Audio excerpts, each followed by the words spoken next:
All right, so this video is for a bit of cleanup. I'm going to talk about a few of the things that weren't emphasized in any of the other videos, and then a few things that were sadly cut or that we want to improve for the future. So the first thing that was never actually emphasized or talked about in any of the other videos is the audio. We have individual backgrounds for all the different maps, and then actual voice lines, voiced by me, for all of the cards. And some of the voice lines are actually context dependent. So for example, when you lose with a maiden in play, you get a different line than when you play the maiden. And when you play the maiden in a green tournament, it's a different line than any other tournament. And there's a couple others like that, including change weapon and regular supporters, that are different depending on the circumstances. And we felt that was really interesting and it added a lot to the game. The second thing is actually this button right here. The host multiplayer button. We don't need to run a server separately. When you want to play a multiplayer game, you just host, and then everybody else joins in, and they just put the IP address of the host in, and it automatically joins you, which is really nice. There's no multiplayer in any of these videos because it's really, really hard to show in a video. So we'll show in the demo. It does work, and it works over multiple computers as well, and we can demonstrate that. The next thing is the AI. We never really talked about it. I mentioned that they have individual names and personalities, but mechanically speaking, there's two types of AI in this game. There's cautious and reckless, and the cautious play their cards slowly, like one at a time, and the reckless tries to scare everybody else out. That's probably going to be a pretty common AI split, I'm willing to guess. In terms of improvements for the future, things that we would have really liked to do if, in a perfect world, we had infinite time. The biggest one is campaign mode.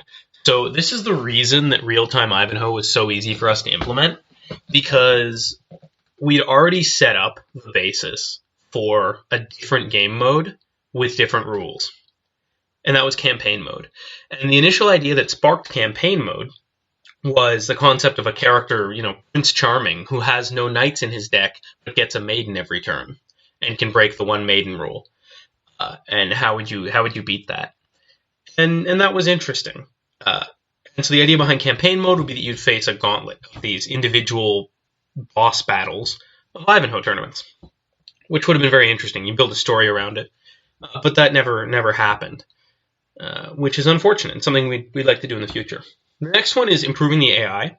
The AI at the moment is okay, but we have a couple metrics that we've actually put in. Like the AI is built to be modular and to be able to be improved all the time. Like you can make lots of different AI, including something called interest value, which calculates how much they really want to stay in the tournament. Right now, both the AI just stay in if they can. Don't really determine, oh, well, maybe I won't win this. But we had a few things like that we could have used to tweak the AI, and we'd like to if we'd had more time. Animations were another one. We had one group member in particular who was fairly gung-ho about it and really, really wanted to get them in. But every time we tried, and we did try a few times, it resulted in bugs that we couldn't fix within a reasonable time frame, and so we just kind of had to put it away and shelve it. We also actually have MP3s, MP4s, from a friend of mine who's doing voice acting in England. And she did voice acting for the whole game. Unfortunately, the files got corrupted, and she's not able to send them again until after the due date.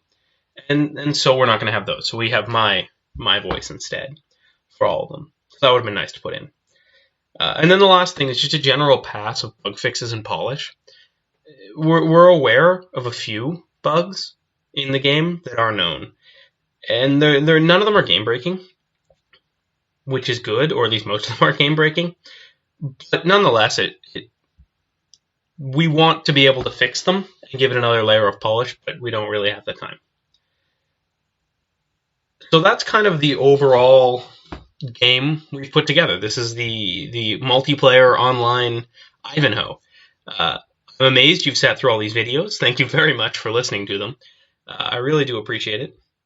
And yeah, that's the whole project.